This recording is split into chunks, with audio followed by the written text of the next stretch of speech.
How to use the FanDuel referral program.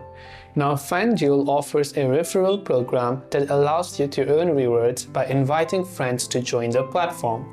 And in order for us to do this, you want to simply launch the FanDuel Sportsbook application, and then you want to make sure that you log into your account. After you log into your account, tap on the account icon located from the bottom right corner. Once you tap the account option, now you have to simply look for an option called Refer a Friend. If you do not find the Refer a Friend option, under Free Plays and More, go to the option called Promotions. Under Promotions, you'll be able to find your referral link.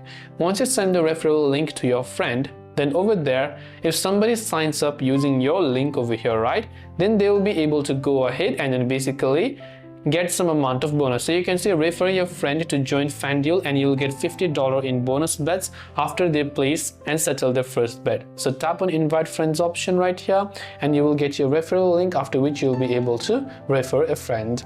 This way you'll be able to use the FanDuel referral program. I hope that this video helped you. If you have got any further questions, feel free to also leave them down in the comment section below. As always, thanks for watching till the very end of this tutorial and see you soon in the next video.